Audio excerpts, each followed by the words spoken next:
오시는 사람을 읽어주십시오.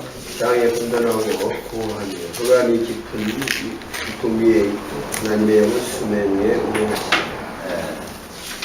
하나님의 신은 수면 위에 운행했다. 이거 원래 원문에 보면은 메라헬페트 앞에가 메가 붙으면은 이게 이제 그 진행형이거든요. 이거 나중에 이제 우리가 분해할 때 보기로 하고. 창세기 1장 2절에 하나님의 신은 수면 위에 운행하셨다 이렇게 나오잖아요. 운행. 근데 이게 분사형으로 되죠. 히브리어의 분사형은 중요한 게 뭐냐면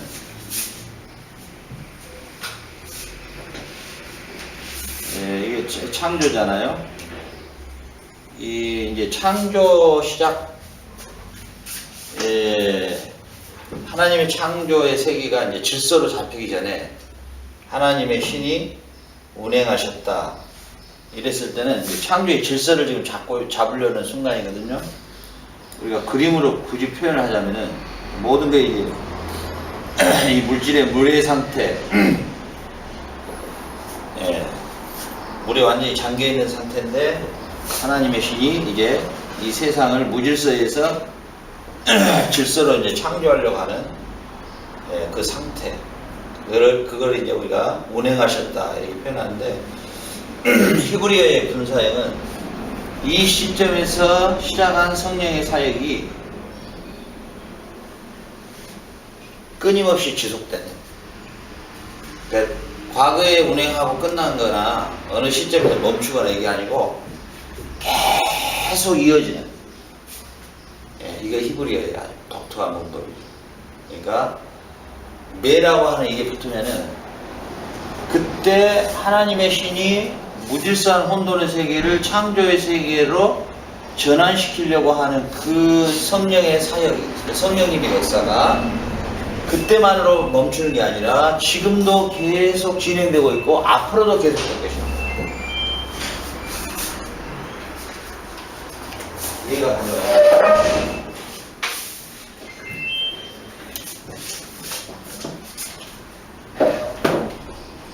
그러니까 어서 오십시오. 혼돈하고 공허한 무질서의 세계가, 혼돈하고 공허한 무질서의 세계가 하나님의 신으로, 성령으로 하나님의 성령께서 운행하셨다. 이 라프라고 하는 이 동사가 현재 분사형으로 되어 있어서 이 하나님의 역사가 계속 끊임없이 계속 이런 의미예요. 그러니까 지금도 우리가 혼돈과 무질서 같은 삶을 살다가 성령께서 내게 임하시면은 무질서의 삶이 어쩌니까 질서로 회복되듯이. 그러니까 사실은 성령께서 우리에게 임하시지 않으면 우리의 삶은 절대로 변화될 수가 없다는 거죠. 결론은. 그래서 창세기 1장 2절에 하나님의 땅은 공허하고 혼돈하며 하나님의 신은 수면 위에 운행하셨다. 이 운행이라는 이 라프라고 하는 이 동사가 바로 이 의미를 갖고 있기 때문에 그 하나님이 그때만 운행하셨냐? 지금 이 시간, 오늘 이 시간도 계속 운행할 것이며 앞으로도 계속 운행할 것이다. 이런 뜻이에요. 이 메라고 하는 게 앞에 붙어 있거든요. 그러면 이게 분사형이 되는데 히브리어의 분사형은 지속적인 거예요. 지속적. 그래서 성령님께서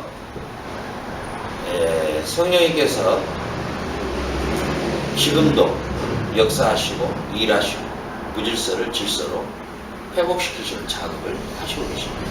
그러니까 창세기 1장 1절에 보면은 베레시트 바라 엘로힘 이렇게 붙어 있잖아요. 이렇게 붙어 있는데 여기에서 성부 하나님이 나타나고 1장 1절에서 1장 2절에서 성령 하나님이 나타나요. 그러니까 구약의 삼일체 하나님이 안 나타나냐? 그냥 창세기 1장에부터 그냥 나타나기 시작합니다. 그리고 창세기 1장 1절의 이 베레시트가 70인역으로 번역을 하면은 요한복음 1장 1절로 변화가 되죠. 요한복음 1장 1절로. 요한복음 1장 1절은 뭐예요? 태초에 말씀이 계셨다. 그 말씀이 하나님과 함께 계셨는데 그 말씀은 곧 하나님이셨다. 그가 없이는 세상에 창조된 것이 하나도 없었다. 그가 곧 누구냐? 그리스도시다. 이렇게 해가지고 창세기 1장 1절, 창세기 1장 2절, 요한복음 1장 1절이 삼일체 하나님이 바로 드러나 버려요. 성경은. 네.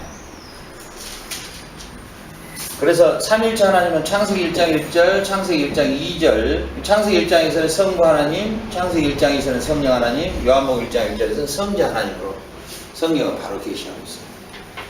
네, 창세기 1장 1절이 그대로 신약에서는 요한복음 1장 1절이에요. 그리고 이게 더 나아가서는 요한 1서 1장에 또 나타나죠. 하여튼 이런 구절이 되어 있어요.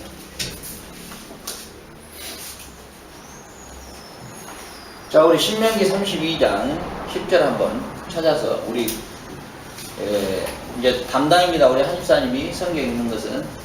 그러니까 이제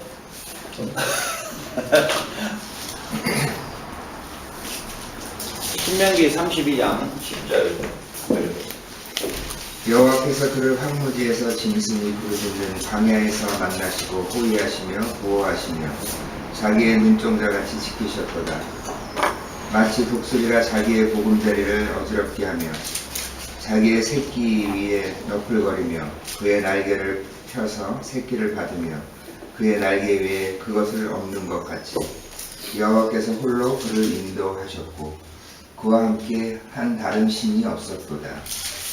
아멘. 자, 여기서 보면은요, 출애굽의 역사를 지금 하나님이 설명해 주시죠. 출애굽의 역사를 어떻게 너희들을 인도했냐, 하나님이 이렇게 인도했다는 거죠. 자,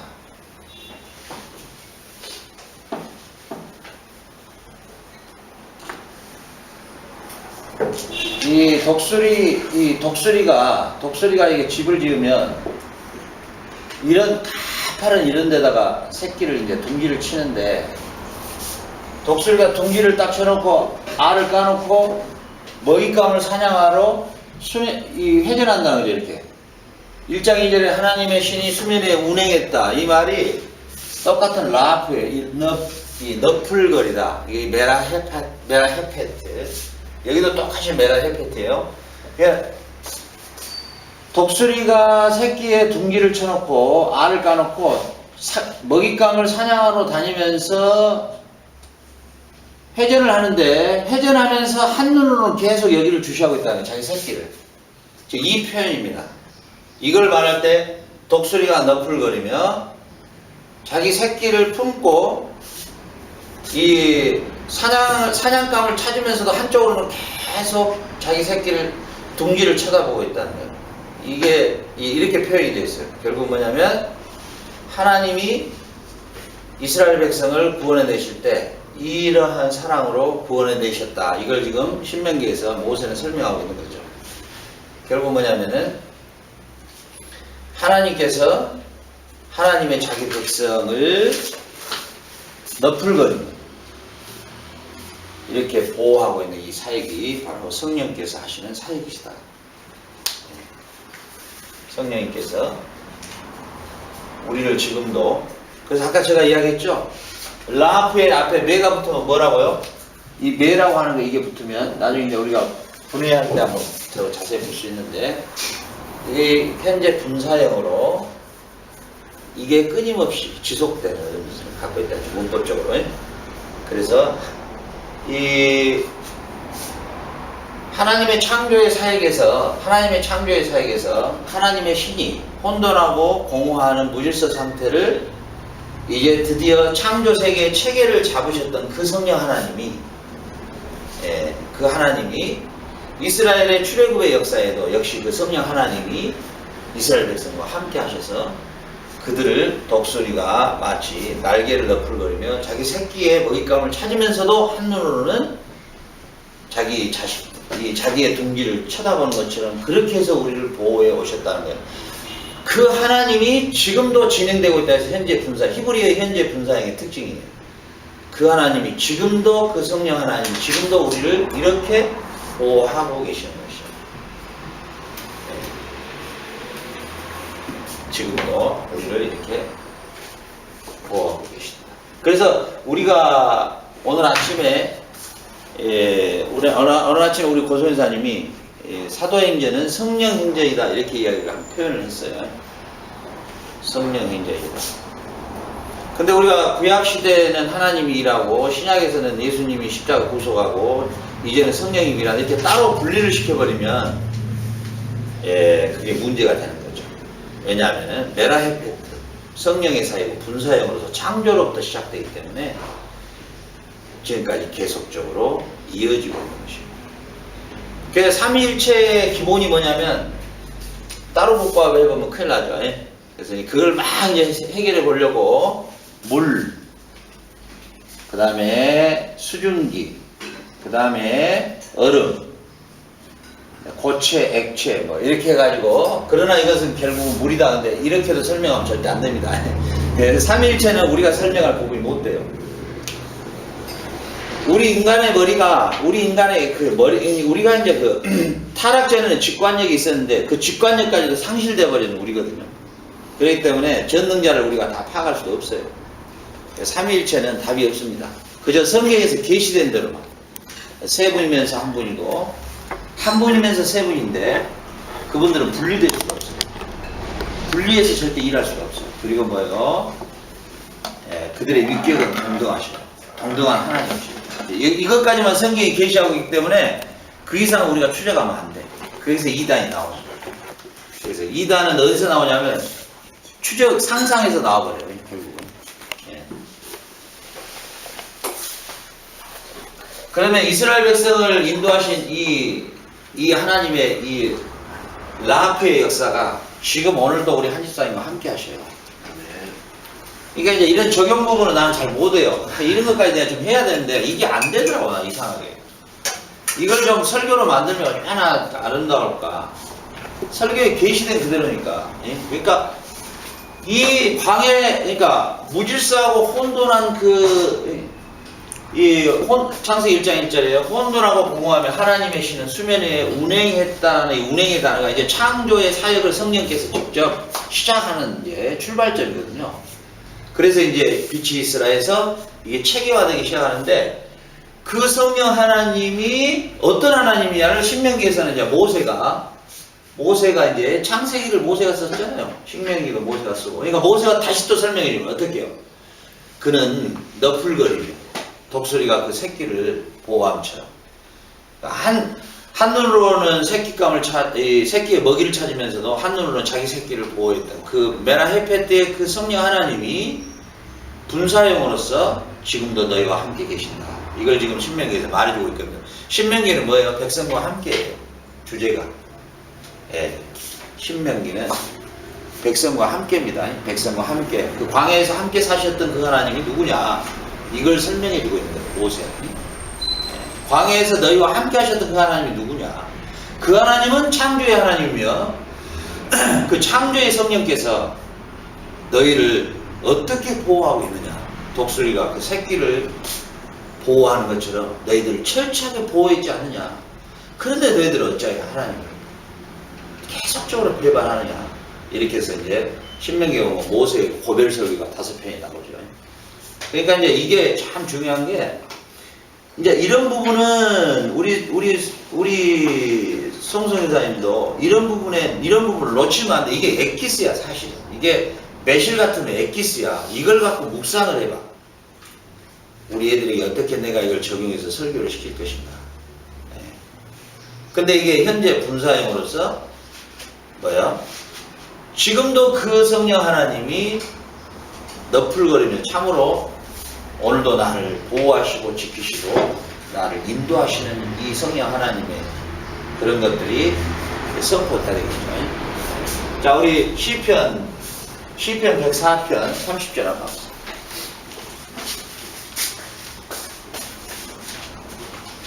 아니, 당신이 어쩌려고 나에게 커피를 다 줘요? 약하게. 야, 그것도 먹었잖아, 또. 야, 이유가 없어. 혹시 나를 또 일찍 가라 그런 거 못 아니야? 알았어. 시편 104편 30절 주의 영을 보내어 그들을 창조하사 지면을 새롭게 하시나이다. 자, 주의 영을 보내사 지면을 뭐 한다고요? 새롭게 하신다. 주의 영을 보내사 지면을 새롭게 하신다. 이렇게 돼 있죠. 주의 영을 보내사 지면을 새롭게 하신다. 자, 이 말이요. 창세기 1장 2절에 혼돈하고 공허하며 하나님의 신은 수면 위에 운행했다. 이게 창조를 시작하는 거다 했죠, 제가. 시편에서는 주의 영이 하시는 사역이 뭐냐면 지면을 새롭게 한다. 이게 이제 한글로 이렇게 번역이 되어 있는데 창조의 사역을 일으키신다 이 말이에요. 그러니까 우리가 본 어게인 될 수 있는 유일한 길은 성령으로 거듭나야 돼요. 성령으로 거듭난다는 건 뭐냐면 성령이 내 안에 임재해야만이 나의 삶이 완벽한 삶은 될 수 없죠. 그러나 뭐예요? 이 성화적 삶이 가능한 게 그 성령 하나님은 어떤 하나님이냐? 창조, 재창조의 역사를 일으키는 하나님. 재창조의 역사를 일으키는 하나님.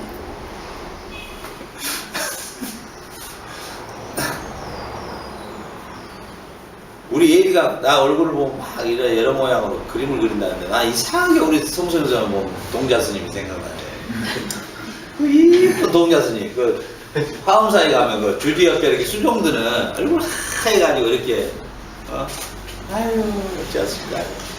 그러니까 우리 성삼사님에게도 주의 성령께서 임해버리니까 제 삶이 이렇게 헌신의 삶을 살 수 있는 거죠. 이게 누가 이 부모가 이게 강압한다고 되겠습니까? 안 되잖아요. 우리 사람은. 저도 마찬가지예요.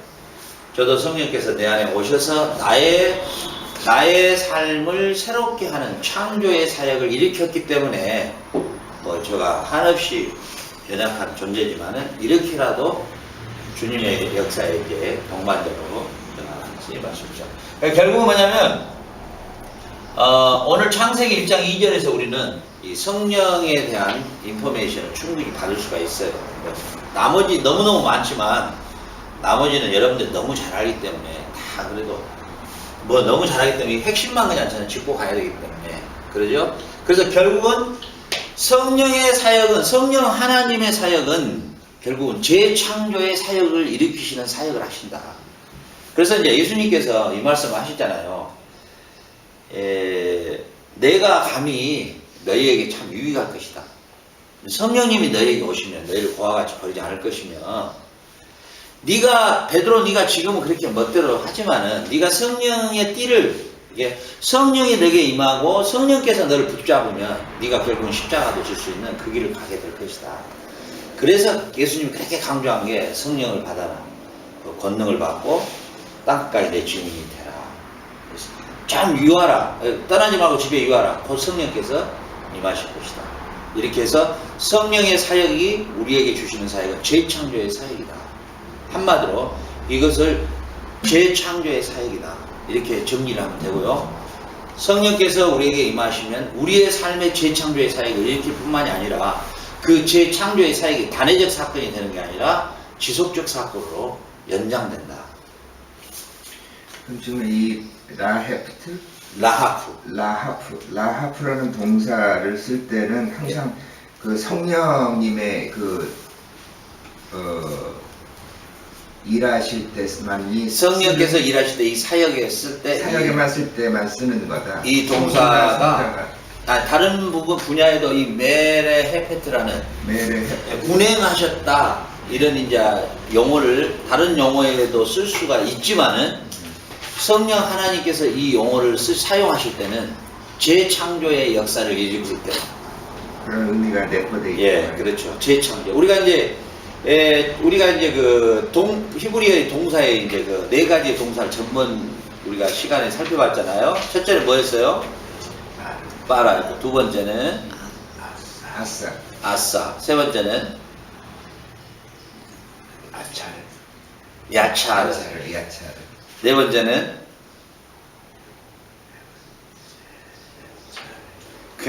우리 고영철 성교사님 그걸 외웠더라고.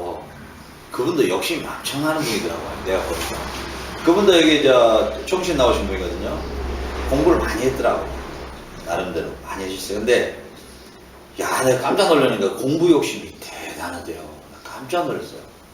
그러니까 그걸 다 외웠더라고요. 어떻게 외웠냐 그러니까 자기는 연산법을 동원해서 외웠대요. 어떻게 외우냐면 갑자기 나한테 그 다음날 방송을 가는데 내가 이렇게 설명하다가 나도 가끔 머리가 띵띵할 때가 있거든. 띵 하면 뭐 아무 생각이 안 날 때가 있어요. 근데 막 설명해 주는 거예요.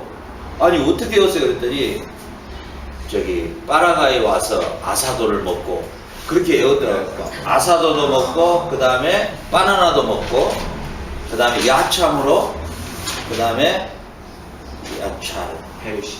어? 카라, 콜라. 아까 뭐라 카라. 뭐 이렇게 해가지고 그걸 싹 외워버렸더라고요. 와우. 그래도 내가 그 카톡으로 아니 조금 연산법 좀 나 가르칠 수 없냐 그러니까 아 그 비밀인가 봐. 또 그렇게 외워버리더라고. 와, 나 깜짝 놀랐어요. 그런데 우리가 그 네 가지의 동사에서는 만들다라는 그 동사의 네 가지를 봤잖아요. 근데 하나님의 신의 창조의 사역, 성령님의 창조의 사역을 할 때는 메라헤페트라는 이걸 썼다는 거죠. 근데 여기에 뭐냐면은 분사형으로 써서 현재 분사형을 사용해가지고 과거에 그 혼돈하고 공허한 무질서의 그 창조 세계를 이제 드디어 새롭게 지면을 새롭게 하는 질서 정연하게 이제 만들어가는 작업을 성령 하나님이 하셨다는 거죠. 이게 근데 분사형은 특징이 지속된다는 거죠. 그래서 이제 우리도 우리의 삶에 성령께서 임하시면 이제 무질서의 삶이 질서의 삶으로 회복되고 그렇죠. 그리고 우리가 이제 성령이 우리 안에 임하시면 우리의 온 그 인격의 변화가 무질서했던 삶에서 이제 질서적 삶으로 회복된다는 거죠. 메라헤페트인데 이게 원형이에요. 라하프. 우선 라하프로만 써주세요. 라하프. 히브리어를 보면요 세 자음으로 돼가지고요 동사가 앞에 어미하고 어근으로 뒤에 하고 앞에 하고가 인칭과 그 문법적인 그런 그 시제가 다 나타나요. 그래서 히브리어가 굉장히 쉬워요. 나중에 우리 지금 스페인어도 참 매력이 있더라고요 보니까. 스페인어도 보니까는 앞뒤 대가리가 거의 잡히더라고요. 근데 히브리어가 그래요. 앞에 하고 뒤에 꼬랑지가 인칭이 다 들어가 있고 시제가 다 들어가 있어요. 재밌어요. 그거 이제 나중에 우리가 그건 보기로 하고요. 그래서 이 라프라는 한글로 우선 써놓으세요. 나중에 우리 누굽니까 이제 한집사님 오시면 하루 딱 우리가 2시간 해가지고 1시간은 히브리어, 1시간은 헬라어 해가지고 자음 모음 해가지고 그냥 하고 그러면 이제 쓰고 읽을 수가 있거든요. 그 다음부터는 문법은 따로 공부하는 게 아니고 그냥 문장에서 그대로 분해를 계속 해 나가면 왜냐하면 성경은 또 다른 게 없잖아요. 한 번 분해한 건 그 영원한 분해잖아요. 그러니까 이제 계속 해버리면은 반복 구조니까 계속하면 다 이제 분해가 돼요. 근데 문법 따로 뭐 이렇게 할 이유가 없죠. 그러니까 우리 고 목사님 방법이 맞다고 나도 인정을 해요. 문법을 설명을 안 해요. 안 하고 그냥 우선 막 치고 가. 그러다가 이제 스스로 문법을 터득하도록 이런 방식을 택하도록 참 좋은 방법이다. 그래서 우리 히브리 헬라어 신대원에 가면 거의 한 90%가 손을 놔봅니다. 안 하려고 그래요. 어렵게 생각해 보니까. 그래 이제 목회자들이 이제 사역하시면서 이제 우리 한국의 원어성경 연구원 할 때 목사님 모시셔서 배우면 금방 알아버려요 목사님들도. 근데 그것만 조금 여름만 가르쳐주면 되는데 왜 그러냐면 이제 목회자들이 실질적으로 이제 우리 사역자들이 주석을 이렇게 참고를 많이 하는데 주석이 지금 우리 세계에 나와 있는 주석이 거의 한 60가지가 주석이 될 거예요. 방대한 주석이죠. 근데 이제 이 주석마다 해석이 틀려버리니까 어디에다 맞춰야 되냐. 그 중에서 제일 표준적인 주석이 좋은 게 많이 있는데 이제 다행히 그걸 만나면은 참 다행인데 그걸 못 만나면 이제 헷갈리기 시작해요. 그러나 더 중요한 건 본인이 원문을 해석을 해내면 이걸 비교해 보면서 이분 주석이 참 귀하구나 이렇게 이제 우리가 찾아낼 수가 있죠. 그분들도 그 해석을 하니까. 자, 그렇게 해서 이제 이 라하프라고 하는 이게 굉장히 중요하다는 거죠. 우리가 우리는 이제 나중에 우리 한집사님 같은 경우도 이제 실만한 문과교회 성도들이잖아요. 새로 오신 분들 앞으로 목사님 그렇게 설교하시는 거 미래를 보고 한다. 새로 오신 성도에 오면은 절대로 부교육자나 이런 분들이 가르치면 안 됩니다. 왜냐하면 부교육자는 언제든지 가요. 그러면 이게 교회가 일관성이 없어져. 이해가 가죠. 그러면 한집사님이나 두 분이서 이 성경을 가르쳐야 이게 통일성이 있어요. 이해가 가죠. 그래서 교회가 분란이 없고. 그래서 이 공부를 정확하게 해야 돼. 성령에 대한 것에 대해서 이거 가르칠 때 이렇게 쭉 전개를 시켜줘야 돼. 그래서 우리나라의 최고의 힘들었던 시기가 이 성령론에 대한 굉장히 혼란이 있었는데, 총체적으로 제가 이야기를 하자면 성령이 하시는 일은 재창조의 사역이다. 무질서를 질서로 회복시키는 성령 하나님의 사역이다. 그러니까 우리가 성령이 우리에게 임하면은 무질서했던 삶이 회복되는 거예요. 회복, 질서의 회복이에요. 가정에서 저 같은 경우도 맨 술만 먹고 돌아다녔던 인생이 성령께서 내게 오시니까 이렇게라도 사람 무시하고 사는 거죠. 옛날에 나의 무질서한 삶에서 질서로 이 라프의 성령께서 내게 오셔서 무질서한 나의 삶을 지금의 질서를 회복시켜 준 게 누가 나를 강압적으로 해서 할까요? 아니죠. 성령의 사역이라는 거죠. 그래서 무질서가 질서로 회복되는 것이 성령의 사역이에요. 성령께서 주시는 은사들도 다 보면 질서의 회복을 위한 은사지 그 은사가 독립적으로 쓰여지는 은사는 아니에요. 그래서 결국 교회의 덕을 세워라. 교회의 유익이 되지 않으면 아무것도 아니다. 이렇게 바울이 고린도전서 14장, 13장, 12장에서 강조하고 있는 거죠. 결국은 질서를 회복시켜라. 성령의 사역이 어떤 거였느냐. 이걸 창세기부터 설명을 해요. 자, 그렇게 하고요. 그 다음에 창세기 1장 4절 한번 볼까요? 한번 읽어보세요.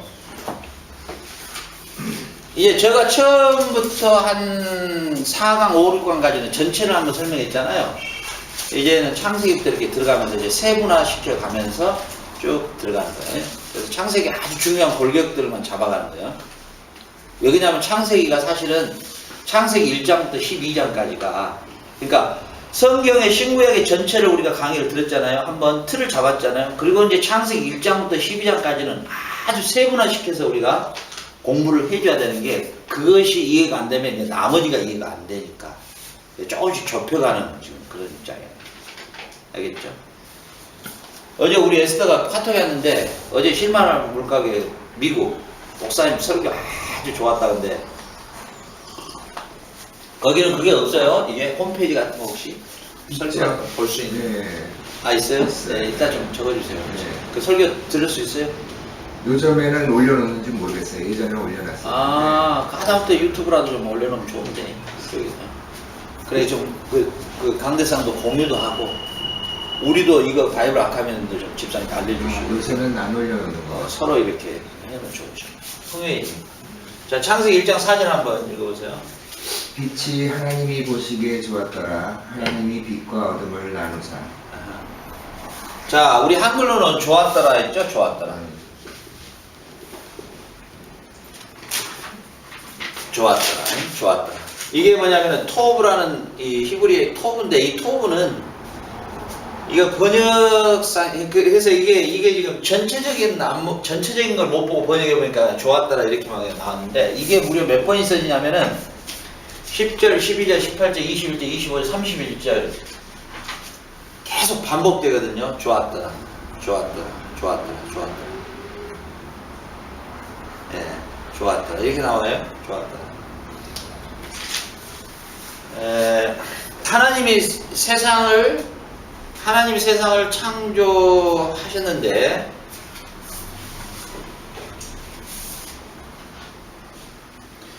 그 혹시 영어로 한집사님 나중에 한집사님 시간 있으면 저 영어를 좀 가르쳐 주세요. 저도 몰라요. 아니야, 한집사님 가르쳐 주셔야 돼요. 그래서 제가 왜냐하면 제가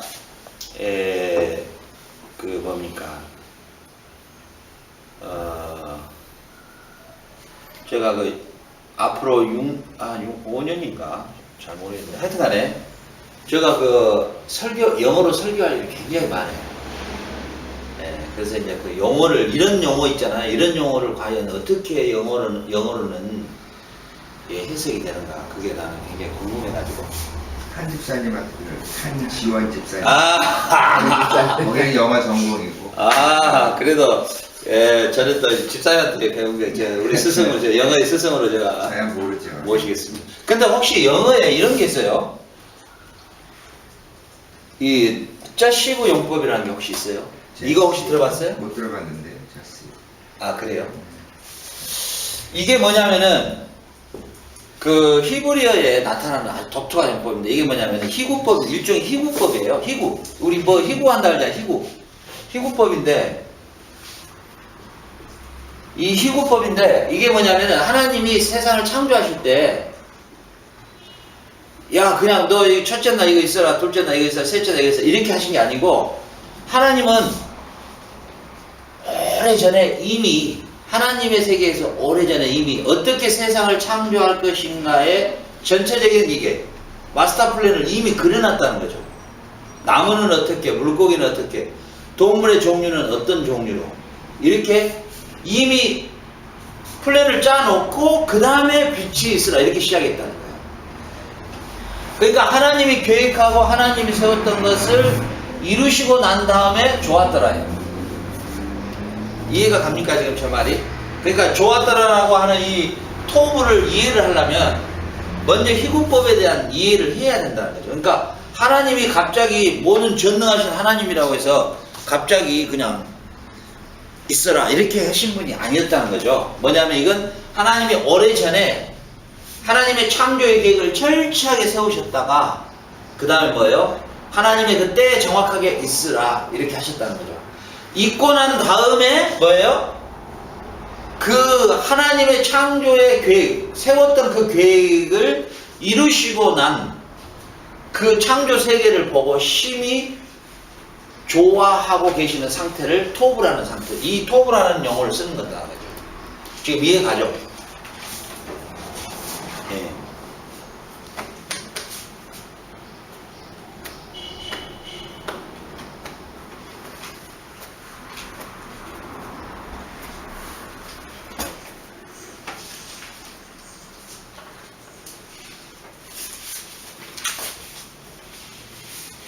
우리가 하나님 앞에 얼마나 좋은 존재냐면 이걸 우리가 이해하면 참 뭐 자유롭죠. 뭐냐면 자 보세요. 잘 들어보세요. 이제 이런 것을 잘 좀 묵상해서 우리가 좀 이제 우리 한집사님 설교를 앞으로 좀 많이 하셔야 되는데, 특히나 이제 이쪽으로 나오면 이제 중고등부 애들도 만들려고 그러잖아요.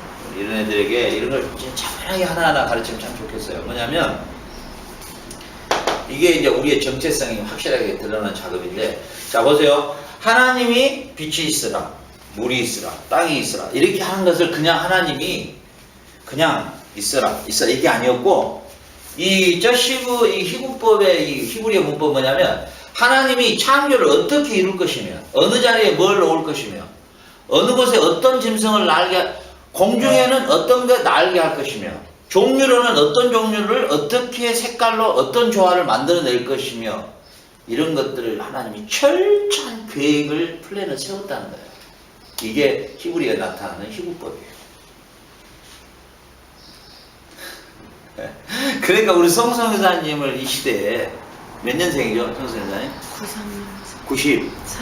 93년도에 성성여사님을 태어나게 하시는 이건 하나님의 철저한 계획에서 미리 성성여사님을 향한 철저한 계획, 내가 어떻게 우리 우영이 딸을 어떻게 내가 내 일에 이 구원 역사의 구속 경륜에 나의 동반자로 어떻게 쓰기 위해서 기질이나 성향이나 모든 것들을 총체적으로 하나님이 그 DNA, 수많은 DNA를 하나님이 조작하셔서 태어나게 92년도에 하셨다는 사실. 그리고 하나님은 뭐예요? 그리스도 안에서 힘이 보기에 좋은 존재로 본다는 것이죠.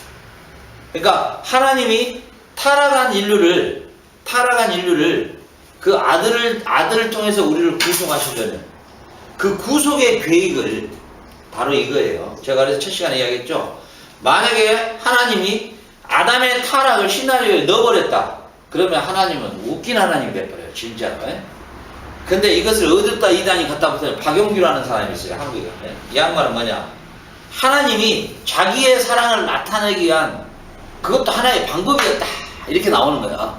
그래서 의도적으로 선악과를 따먹게 만들어 놓고 자기 아들을 십자가에 못 박히게 하고 그래서 내 사랑이 어떤가를 보여주기 위함이었다. 이렇게 가버려요. 그게 헷갈리니까 그래. 그 양반은 좀 헷갈리다가 그런 거죠. 그게 아니고 하나님의 창조에 하나님이 미리 생각하시고 계획하신다는 건 뭐냐면은 우리 인간이 먹지 마라. 먹는다는 죽는다 했을 때 만약에 이 애들이 먹었을 때 만약에 이 애들이 이것을 먹었을 때 그러죠? 하나님의 계획 안에는 이렇게 창세전에 우리를 택했다 이런 말 다 이걸 이해 못하면 다 헷갈리는 거라. 그러면 창세전에 타락도 안 했는데 예수를 통해서 우리를 구원처럼 하시려고 했네. 그러면은 박영규라는 사람이 말이 맞아버려요.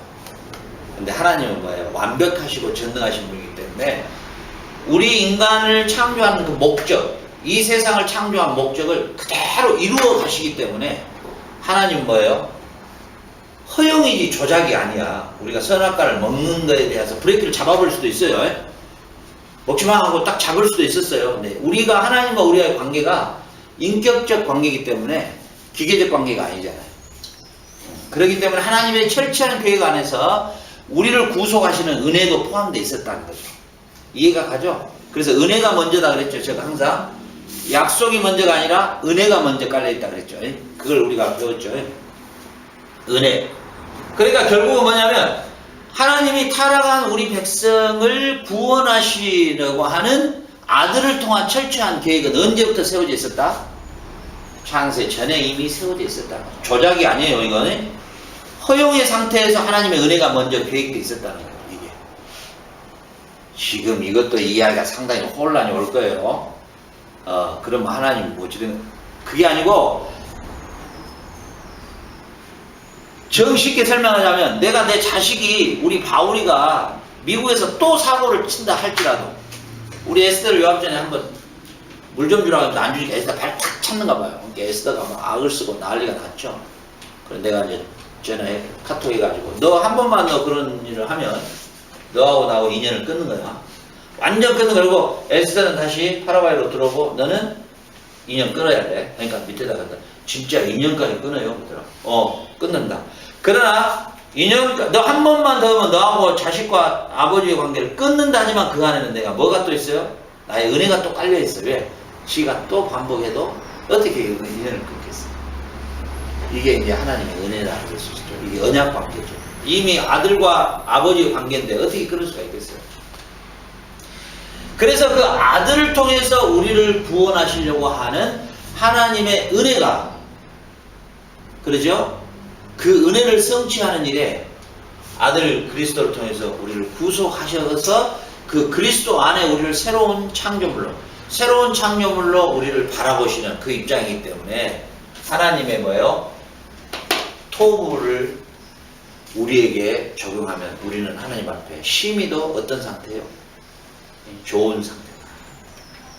하나님의 최고의 기쁨의 상태가 우리가 하나님의 최고의 기쁨의 상태.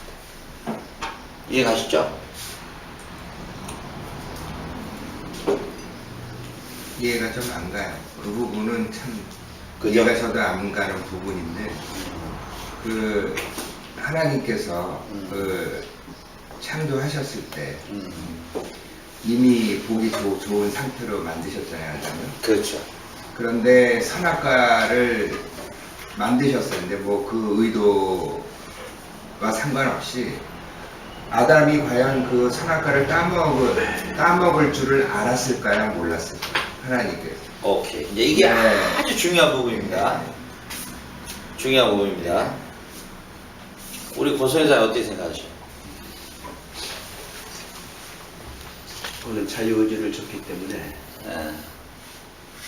있을 수도 있고 안 할 수도 있는데 하나님 말씀이 전적으로 창조주와 피조물 간의 그런 관계를 하나님께서 원하셨죠. 자, 이제 이게 중요한 게 뭐냐면 우리 지금 지금 한 집사님의 그런 질문은 누구나 다 가운데 갖고 있는 거거든요. 제가 여기서 해줄 수 있는 해답은 성경이 말하는 데까지만 저는 말할 수밖에 없다는 거예요. 거기에는 하나님이 미리 알았을 것이다. 우리가 이제 추정을 해볼 수 있겠죠. 알 수 있었겠지. 전능하신 하나님인데 그걸 몰랐을까? 알파와 오메가인데. 우리가 이제 이렇게 추정해보고 생각을 해볼 수 있겠지만 성경에서는 거기에 대해서 말을 안 하고 있다는 거죠. 그러니까 우리가 그래서 유명한 이 종교 개혁의 개혁가들의 말이 우리가 이제 중세의 종교 개혁자들이 가장 가지고 있었던 게 뭐냐면은 성경이 말한 데까지만 가자. 그 이상 가지 말자. 왜냐하면 성경이 말하는 부분에서 멈춰야지. 그 부분을 우리가 오버해서 넘어가면 이제 그때부터 우리의 생각들이 들어오고 거기서 이제 이단들이 나오고 이제 많은 어려움들이 있죠. 근데 저 견해를 말해볼까요, 그냥? 저 사견? 이건 사견이지 진리가 아닙니다. 성경에는 없어요, 전혀. 하나님이 뭐 미리 알았다랄지. 근데 저 개인적인 생각이 이건 철저하게 저 개인적인 생각. 나중에 가면 이제 하나님 정답을 가르쳐주게 땡! 너 틀렸어 땡! 이럴 수 있죠.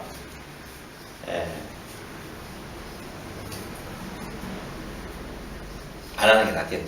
왜냐면 이게 유튜브까지 뜨니까 이게 나를 공격하려는 사람들이 상당히 많아요. 근데 그거에 대해서 크게 이 신앙관이 굉장히 바뀌더라고요. 그러니까 예를 들면 저 같은 경우는 양쪽으로.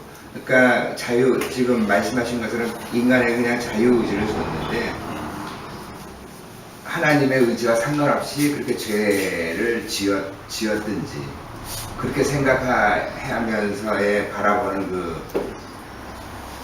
말씀을 바라보는 가치관이 틀려지고 그렇죠. 또 이미 하나님께서 창조하실 때 인간의 그 끝에 가서 그 구원 사역에 대한 것들을 다 이미 예정돼서 준비되시고 인간이 이렇게 지었는데 죄를 질 것이다 하고 그런 가정하에 또 성경을 또 좀 바라보는 시각이 좀 틀려서 제가 여쭤보는 의도가 그거거든요. 오케이. 근데 성경 전반적인 부분을 총체적으로 봤을 때는 하나님이 두 번째 말씀하셨던 거 하나님이 그 선악과를 먹게 하는 것을 이미 시나리오에 넣었다. 이것은 전혀 성경 전체에 틀어져 버린 거죠.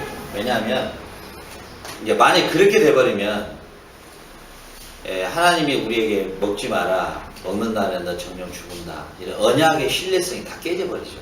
그러면 이제 다른 부분까지도 우리가 그래서 제가 이제 창세기에 그 10가지 언약을 봤잖아요. 그게 중요한 거예요. 지금 우리 집사님이 질문을 했던 게 이 언약에 대한 이해가 안 되면은 바로 그 부분이 나오거든요. 언약에 신실하신 하나님은 한번 말씀하신 것처럼 변기함이나 회전하는 그림자나 취소하는 법이 없다. 어디에 있어요? 그 구절이? 시건치 아니하신다. 시건이란 말은 뭘까요? 헛소리 안 하신다. 어디에 있어요? 예레미야. 야, 이 참. 우리 송소회사님 어디에 있어? 하나님은 시건치 아니하신다. 그거 너무너무 많이 본 구절인데. 예레미야 3장 50. 야, 못 찾겠어요. 이런 구절들은 꼭 우리가 성경을 해석하는데 아주 정확하게 이건 알고 있어야 되고 구절까지도 정확하게 알고 있어요. 왜냐하면 이거 분명히 이 질문을 학생이 또 하거든요. 특히나 대학생들 가르쳐보면 이런 질문은 아무것도 아니에요. 대학생들 중에는 철학과 다니는 애들은 철학적으로 막 접근해 들어오면요 다 확 나옵니다. 또 독일에 유학 갔다 온 학생 같은 경우는 독일어 성경이 굉장히 또 가깝잖아요. 그러니까 성경 본문을 가지고 예리하게 질문해 오면요 그게 다 두통나거든요. 좀 자본 딸려버리면 그냥 두통나거든요. 그리고 이제 특히나 철학을 공부하는 애들 이런 애들 들어와 버리면 아주 설명을 잘해야지 그렇지 않으면 힘든데 방금 이야기했듯이 중요한 건 뭐냐면 바로 지금 이 부분을 일단 제껴야 돼요. 무슨 말이냐면 성경이 전반적으로 하나님의 언약이라는 그 페리트라는 이 자체가 그 언약 자체가 만약에 아까 뒤쪽 논리가 되면 먹는 것까지도 이미 시나리오 짜고 네가 먹는다는 정령 죽으라 이래버렸으면 하나님의 언약은 다 깨져버리거든요. 출애굽 언약이든 햇불 언약이든 무지개 언약이든 이삭 언약 이런 언약 자체가 다 신뢰를 다 잃어버려요. 그렇게 되면 성경의 전반적인 다 잃어버리게 되고요. 마지막에 우리를 구원하시는 주님의 재림의 언약까지도 다 틀어져 버려요. 왜? 그 언약의 신실성이 틀어져 버리니까. 이해가 가시죠? 그러니까 창세기 3장 15절의 언약. 내가 여자의 후손을 통해서 너희를 구원할 것이다. 그 이전에가 이제 선악과 사건이 터지잖아요. 그러니까 결국은 뭐냐면 하나님이 우리에게 선악과를 먹는 그런 것까지 다 시나리오에 넣어버렸다면 성경의 전반적인 게 다 틀어져 버리니까 그것은 일단 배제를 하고요. 그러면 이제 아까 질문하신 거 하나님이 우리가 선악과를 먹을 줄 알았느냐 몰랐느냐 이 부분에 대해서는 저도 해답을 줄 수는 없어요. 예. 왜냐 이제 그 부분은 성경이 말을 안 하니까. 그럼 두 번째 부분은 성경이 정확하게 말해요. 나는 절대 나의 약속에 대해서 시건하거나 헛소리를 한다거나. 그리고 예, 하나님이 또 십계명에서 보면 제일 싫어하는 게 뭐냐면 위증이거든요. 위증. 거짓 증거하는 거거든요. 그러면 하나님은 거짓 증거한 거예요. 우리에게. 왜? 먹도록 이미 시나리오를 짜놓고 너 먹는다는 주고 이래버리면 그건 하나님은 아주 이 수준 자체가요. 그렇게 돼버리면 이건 전능자가 될 수도 없고 사랑이라는 단어가 하나님께 붙을 수가 없는 거예요. 왜? 하나님의 사랑의 계시가 그렇게 나타나 버린다면 그러면 내가 예를 들어서 우리 송성 의사님을 몸을 파는 창녀촌에 보낼 것을 내가 이미 계획해놓고 창녀촌에 가서 몸 팔게 해놓고 내가 가서 건져오는 겁니다. 그래놓고 내가 네 사랑해 그래버리면 이미 망가져 버렸는데 이해가 가죠? 그건 있을 수 없는.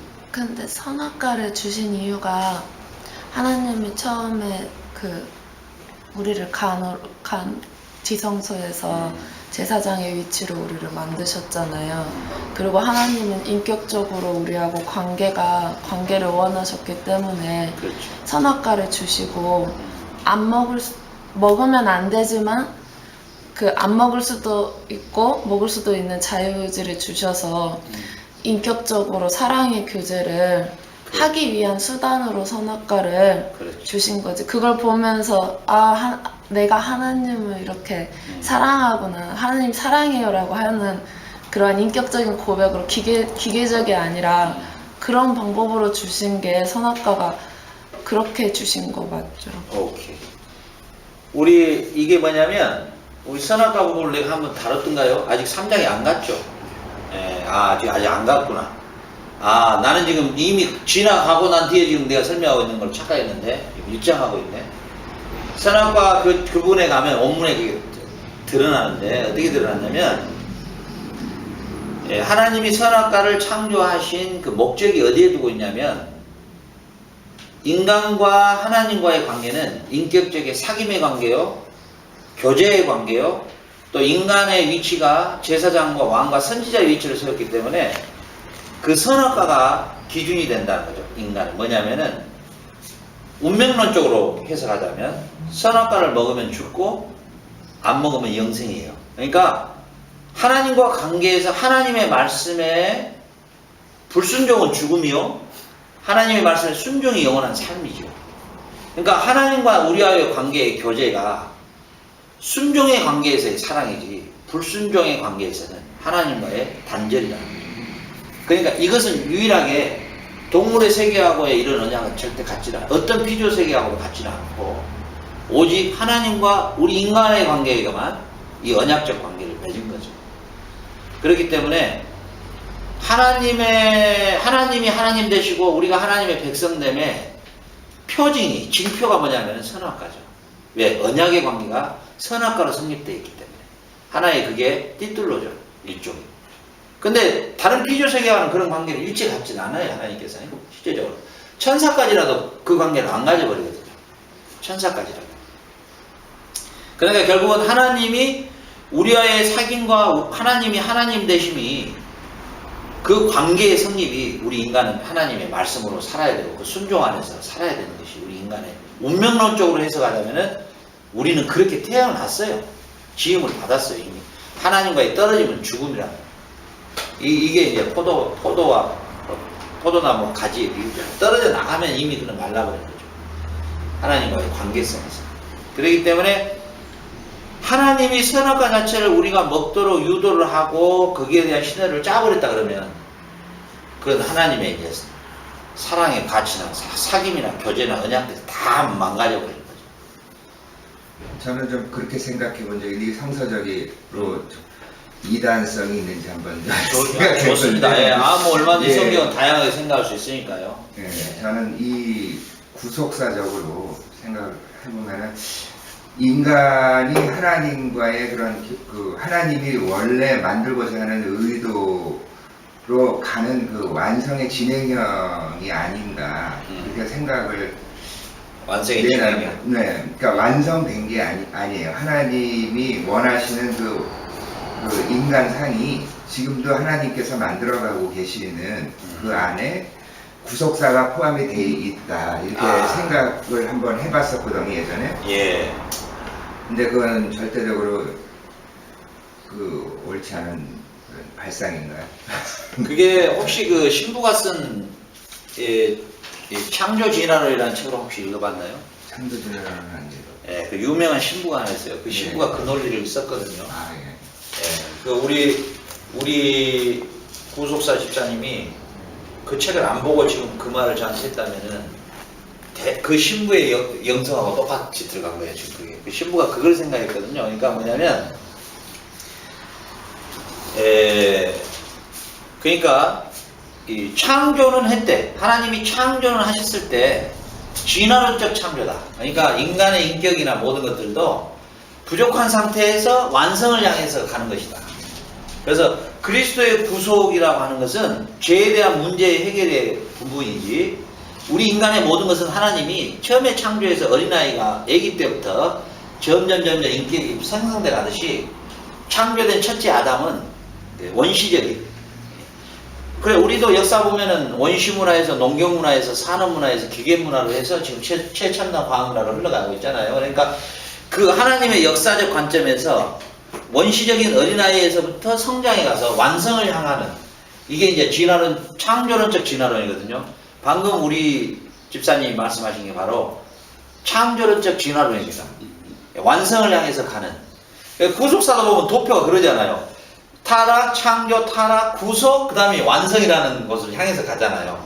예, 그러나 하나님이 우리 인간을 창조하실 때 완벽한 존재입니다. 아, 내가 그게 설명 안 했구나. 이 좋았다라고 하는 이 표현이 어떤 표현법이냐면 하나님이 계획하시고 하나님이 설계하시고 하나님이 쩌시고 그러니까 하나님이 완전한 마스터 플랜을 잡았는데 그 완벽한 상태를 완벽하게 만들었을 때 토브라는 단어를 쓴다는 거죠. 아, 이게 답이 나오네요. 이상하게 또 그게 문맥하고 같이. 그러니까 인간을 창조를 했을 때 진화론적으로 창조된 게 아니라 완벽하게 창조해버렸다는 거죠. 그게 어디서 나오냐면은 나중에 보면 이제 각기 종류대로 이렇게 나와요. 각기 종류대로. 그러니까 나비도 한 뭐 2, 3만 가지 된다 그래요. 근데 종에서 종으로 번식된 게 아니라 이종 저종 이종 저종으로 딱딱딱딱 나눠버렸어요. 이해가 가죠? 예. 그러니까 성경은 철저하게도 진화론에 대해서 완전히 분류를 딱딱 시켜요. 종의 번식이 아니라 이종은 이종, 이종은 이종, 이종은 이종. 각기 종류대로 이렇게 나오잖아요. 각기 종류대로. 그렇기 때문에 우리 인간을 하나님이 아담을 창조할 때 완벽한 존재로 창조했습니다. 완벽한 존재로. 창조 진화론이 아니고 완벽한 존재로. 이게 어디서 이제 나중에 우리가 볼 수가 있냐면요. 왜 인간이 완벽하게 창조했는지 볼 수가 있냐면 라다라고 하는 동사가 있어요. 라다. 이 라다라고 하는 동사가 아주 중요한데 이게 뭐냐면 다스리라 이 동사거든요. 라다. 예, 라다라고 하는데 라다. 예.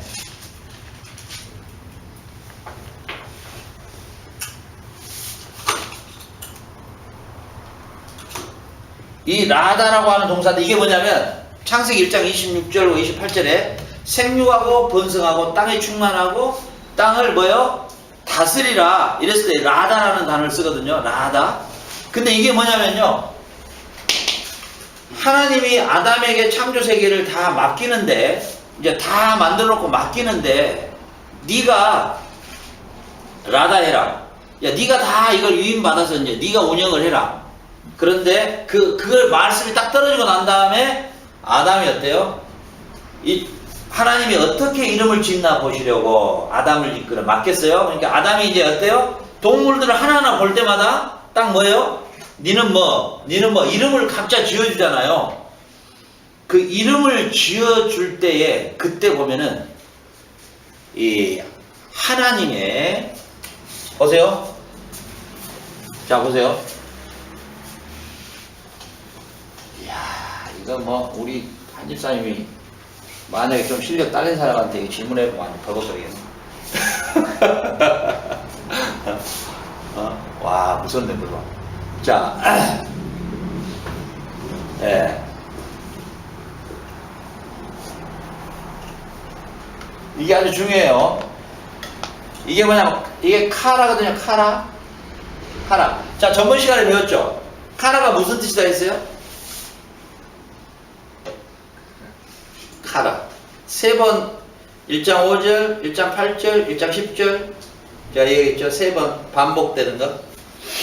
오늘 우리 고선생님 반복이 3번 되면 뭐라 했어요? 표현이 극강적으로 시도하네. 아주 대단해. 자 혹시 카라 기억나나요? 카라. 보시기 좋았다라. 이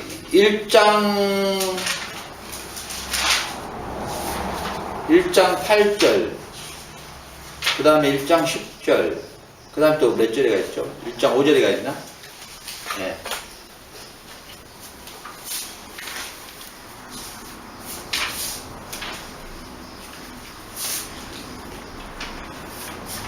칭하셨다 나오죠? 네, 칭하셨다. 자, 제가 그 전번 주에 이 칭하셨다라는 의미를 제가 말씀을 드렸는데, 안 들었어요? 혹시? 들었죠? 무슨 의미였어요? 한집사님?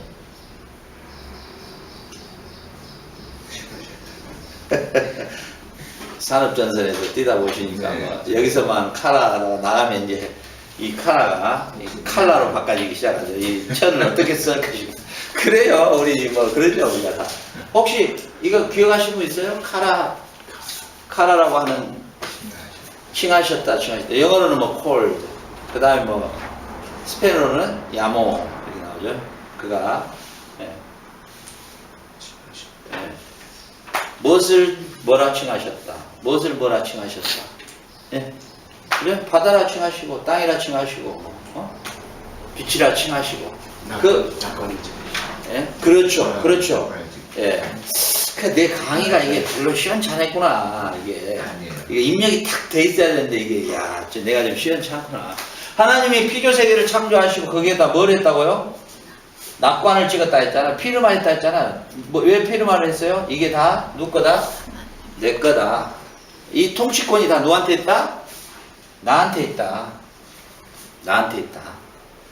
이 세상의 모든 통치권이 나한테 있다. 이것이 카라라 그랬죠. 카라. 그러니까 세상의 모든 것, 보이는 세계, 보이지 않는 세계, 들리는 세계, 들리지 않는 세계, 5감각으로 인식되는 그 세계를 넘어선 모든 것들도 다 누구 거다? 내 거라고 하는 그 의미로 카라라고 하는 동사를 통해서 피르마하셨다 했죠. 자기의 이름을 직접 피르마해. 우리 수표에다가 내 피르마 안 들어가면 절대 돈 못 찾잖아요. 그죠? 내가 그 비시원 많고 그 수표책을 쓰는데 내가 이거 수표에다가 이거 피르마 안 하면은 어떤 사람이 가도 안 주죠. 그 마찬가지로 내가 내 은행에 있는 돈이 전부 내 거기 때문에 내 피르마가 아니면 사용을 할 수가 없죠. 하나님은 피조 세계를 창조하고 거기다가 피르마를 하셨죠. 근데 재밌는 게 이 피르마했던 이 카라를 하나님이 아담을 부르시고 어떻게 이름을 짓나 보려고 이때 카라를 쓰시는데 아담에게 카라를 위임해요. 그래서 아담이 이제 피조세계의 이름을 호랑이, 너 사자, 너 몽실이 이렇게 이름을 딱딱 지는 거예요. 자, 우리 선교사님이 몽실이한테 똘똘아 그러면 와요 안 와요? 안 오죠? 한번 불러봅시다. 몽실아 오죠? 이리 와 몽실 이리 와. 몽실아. 컴온. 네. 몽실 컴온. 금방 내가 똘똘아 그러니까 전혀 반응이 없잖아요. 지 이름이 아니다는 거죠. 근데 뭐예요? 몽실아 그러면 이 몽실의 이름을 누가 지어준 거예요? 누가 지어줬어요? 주인이 지어줬잖아요. 그러니까 이게 뭐냐면은 이게 바로 이 라다 통치권이에요. 지배권이에요. 왜? 이름을 지어준다는 것은 지배권을 갖고 있다는 거예요. 내가 이 애를 통치한다는 거예요. 이해가 갑니까? 자, 그 다음에 보세요. 지금 우리 송선자님이 우리 이 애를 같은 주인이지만 이 애를 너무너무 사랑하죠? 그럼 내가 우리 송선자님을 한번 때리는 흉내를 한번 해볼게요. 이 애가 어떻게 반응을 이렇게 해봅시다. 자.